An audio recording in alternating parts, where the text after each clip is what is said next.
Now, with the rise of AI technology, OpenAI, artificial general intelligence, artificial intelligence, AI. Artificial intelligence, better known as AI, isn't science fiction anymore.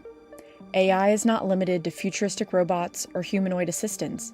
It's here, now, running quietly behind the apps, websites, and systems we use every day. A lot of organizations today boast the term powered by AI, where AI algorithms can actually learn and become even more proficient at the task they were designed to perform. AI is an integrated part of our searches and recommendations, deciding what videos you see, what products you're shown, and even what news reaches you. In the finance sector, AI powers fraud detection, loan approvals, and executes trades in a fraction of a second, often without human oversight. AI is reshaping creativity too. Tools like Midjourney can generate images from a sentence, and in video AI can generate videos from descriptive text. ChatGPT can write essays, emails, even scripts, the kind of work once done by people like me, or you. HR teams in some companies have adopted AI-powered softwares for resume screening and also internal business processes. The list goes on to healthcare, transportation, law enforcement, retail. AI is now a part of every industry, every sector, reshaping our world, piece by piece. This technology is not only changing how we work, it's quietly deciding who gets to work and who doesn't. Let's talk about who actually owns AI and the current power concentration problem. AI is expensive, not just to build, but to maintain and scale. The largest models, like OpenAI's GPT-4 or Google's Gemini, are trained with massive datasets using supercomputers that cost hundreds of millions of dollars.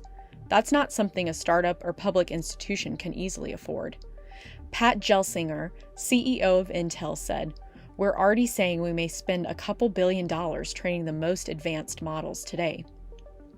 Christopher Manning, professor at Stanford University, said, "When we have only a handful of places where people can play with the innards of these models of that scale, that has to massively reduce the amount of creative exploration that happens." In 2023, a staggering 75% of global AI startup funding came from the three biggest cloud providers, Microsoft, Google, and Amazon.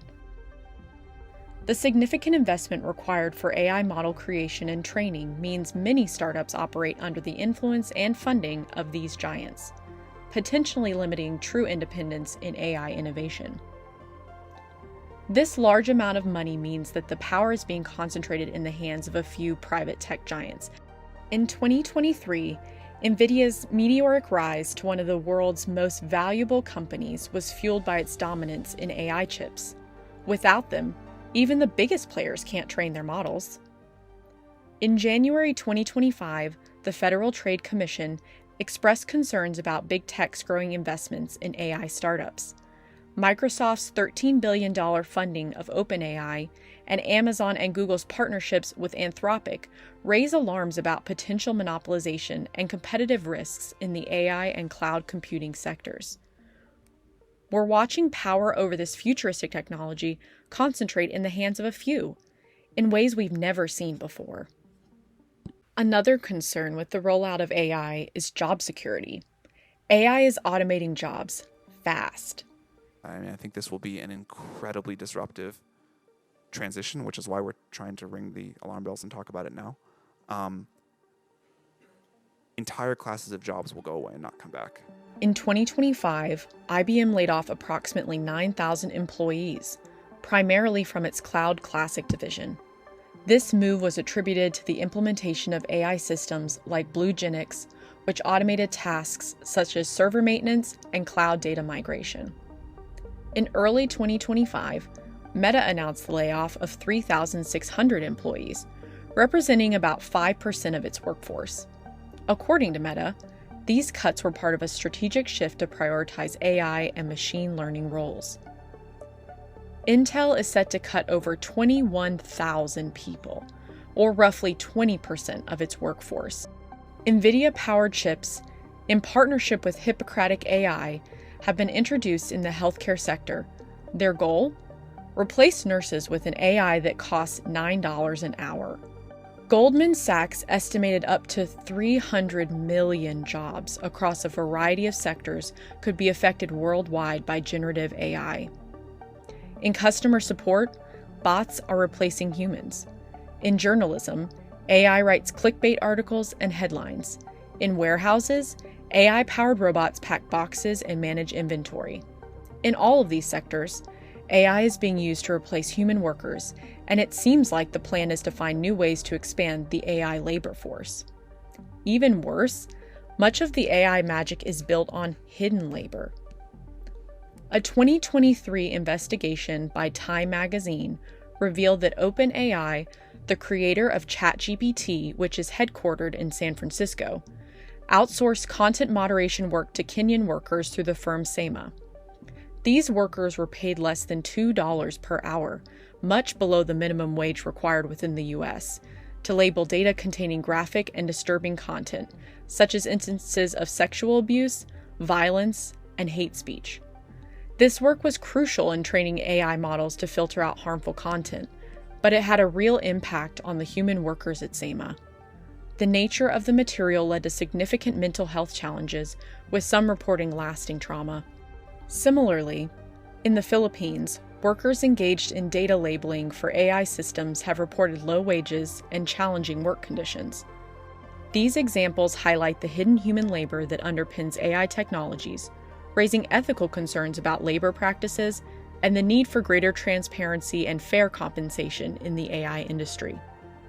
They're not only underpaid and mentally taxed, they're training the very tools that will make their work obsolete. This once futuristic technology is here, with the worry that the widespread adoption of AI is creating a silent crisis with cognitive labor.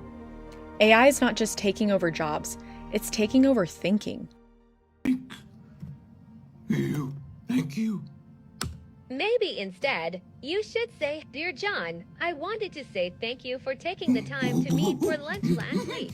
I enjoyed our..." Same. Dear Marissa, the feeling is mutual. We will miss you here, but understand that you are on to bigger and better. Please feel thus as a reference in the future.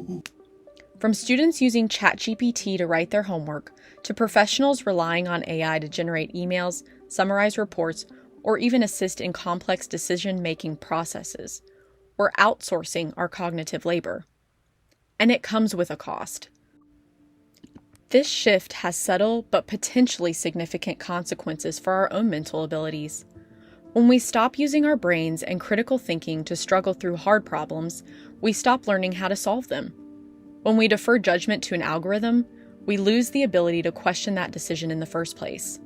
This isn't just a personal issue, it's a social issue, because critical thinking is what allows us to spot bias, challenge injustice, and imagine new futures for humankind and our planet. A study by Carnegie Mellon University surveyed professionals and analyzed real-world examples of AI use in the workplace. They found that as individuals place greater trust in AI-generated outputs, their own cognitive effort in evaluating those outputs tends to decrease. When people trust AI, they are more likely to accept its answers without deep critical scrutiny or independent judgment, potentially affecting their long-term ability to solve complex problems. By making things effortless, AI risks making us less thoughtful, less informed, and more dependent on this technology. And this dependence won't be equal. Those who can afford to understand AI will use it as a tool. Everyone else, they'll become the product, consumers of outputs they no longer understand or control. As decision-making becomes automated, a knowledge gap emerges, one where only a few understand how the system works, while the rest are simply shaped and led by it. That is how future inequality will compound, not just in wealth, but in thought. With rapid advances in the AI space shaping our everyday lives, we can no longer avoid how we deal with this technology. The economic, cognitive, and informational gaps are widening. So, now what? The convenience offered by AI is undeniable, and these tools can certainly be powerful aids when used thoughtfully. However, We must remain vigilant about the potential downsides of outsourcing too much of our thinking, as well as the current imbalance in the data economy. There are ways that we can utilize AI as the helpful tool it is, but also account for the economic and social challenges that we are currently facing. 1. We can regulate AI like utilities or monopolies. The Department of Justice and the Federal Trade Commission have initiated antitrust investigations into companies like Microsoft, OpenAI, and NVIDIA. Concerns center around potential monopolistic practices, such as exclusive partnerships and control over critical AI resources like computing power and data. 2. We can invest in education that builds AI literacy for everyone, not just the privileged. In April 2025, the White House established an AI education task force to promote AI literacy among K-12 students. This initiative includes public-private partnerships to provide resources for AI education and mandates AI training for educators. The nonprofit AI Education Project secured $1.25 million in funding to advance AI literacy and bridge the opportunity gap in education. IBM's Skills Build program offers free courses in AI fundamentals, chatbots, and AI ethics that anyone around the world can benefit from. 3. We can push for transparency in how AI is trained, deployed, and used. When the modern technology of electricity was first introduced into cities, it was a dangerous job, especially for the low-paid workers installing the systems. But those workers didn't stay silent. They came together and formed the International Brotherhood of Electrical Workers, the Electricians Union, to fight for safer conditions, fair pay, and dignity on the job. Same with writers during the writer's strike. In May 2023, the Screenwriters Guild stood up and said no to AI taking their creative jobs. It worked, and the strike ended in September 2023. The new contract for writers in the Screenwriters Guild included improved pay and residuals, minimum staffing requirements, AI provisions, and improved working conditions. The Federal AI Governance and Transparency Act of 2024 aims to guide federal agencies in managing AI systems responsibly, ensuring transparency and risk management. As of early 2025, over 780 AI-related bills have been introduced across the U.S., many focused on transparency and accountability. However, a lack of consensus in Congress and increased lobbying from tech companies has stalled progress on comprehensive federal AI legislation. Since we all serve as data guinea pigs for growing and improving AI models, it is important for individuals to protect their data privacy. Be mindful of what you share online. Your data trains these systems. Use browsers and tools that give you control over your privacy. You could use the DuckDuckGo browser. It automatically blocks third-party trackers. It enforces encrypted connections and has built-in privacy grading for websites. Brave is another browser to explore. It blocks ads and trackers by default. It has built-in Tor for private browsing, and it offers a reward system for viewing privacy-respecting ads. Artificial intelligence holds incredible promise for improving many aspects of our world. It can accelerate scientific discovery, revolutionize medical treatments, personalize education for student needs, and make our daily lives more convenient and efficient. However, alongside this potential, AI also brings significant and complex risks. The danger isn't AI itself, it's who controls it, how it's used, and what it replaces. If we don't act, the gap between rich and poor, informed and unaware, empowered and dependent, won't just widen, it'll grow. And we may never be able to close that gap again unless we pay attention and actively engage in the growth of AI technology.